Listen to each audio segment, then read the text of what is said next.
पिछले सालों में इंडिया चाइना के बीच में things have not been good and not been easy. अब 2020 में इन्होंने चीनियों ने इसका उल्लंघन किया और एग्रीमेंट होने के बावजूद वो बड़ी संख्या में वो लाइन ऑफ एक्चुअल कंट्रोल पे वो अपनी मिलिट्री फोर्सेस लाए। अगर हमारी सीमा में फौज आए तो हमें तो अपना डिफेंस तो देखना ही होगा। जब तक आप बॉर्डर में इसका कुछ सोल्यूशन नहीं निकालेंगे और अगर ये आमने सामने फोर्सेस ऐसे ही रहेंगे और उस तनाव रहेगा तो आपको ये अपेक्षा नहीं रखनी चाहिए कि बाकी रिश्ते जो हैं वो माने नॉर्मल तरीके से चलेंगे। पिछले सालों में इंडिया चाइना के बीच में things have not been good and not been easy. And इसका मुख्य कारण ये है कि हमारे बीच में कुछ एग्रीमेंट्स थी, सालों से थी, और ये लिखित माने ये कोई ऐसा कोई समझौता जो था माने कोई इनफॉर्मल नहीं था, बहुत स्पष्ट था। और ये था कि हमें अगर अपने बॉर्डर में पीस और ट्रैंक्विल, एक तो जब तक पड़ोसी हो आपस में, जब तक सीमा में पीस और ट्रैंक्विलिटी ना हो तो जो रिश्ते जो हैं आगे बढ़ने की संभावना नहीं है। तो ये उनको भी पता था, हमें भी पता था, इसीलिए। और अगर आप देखें जब से हमारी रिश्ते जो हैं नॉर्मलाइज हुए हैं, 62 में युद्ध हुआ था, उसके बाद 14 साल लगे हमें एक एम्बेसडर वापस भेजने में, उसके बाद 26 साल लगे 62 के बाद पहला प्रधानमंत्री गया, राजीव गांधी जी गए,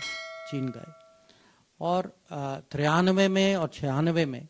2 एग्रीमेंट्स हुई थी, उसके बाद भी हुई थी 2005, 6, 12, 13। और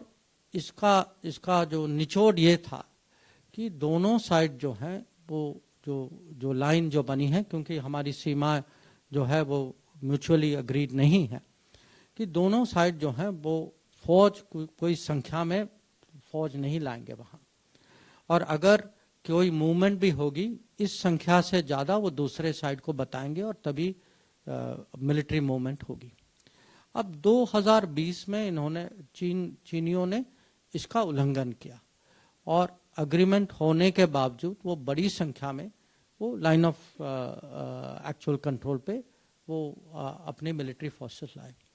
और उसके बाद आप जानते हैं कि वो गलवान में वो घटना हुई और अभी भी हमारी भी फौज वहाँ, और ये मोदी जी ने कोविड के समय में, जब आप जानते हैं पूरा लॉकडाउन चल रहा था उस समय देश में,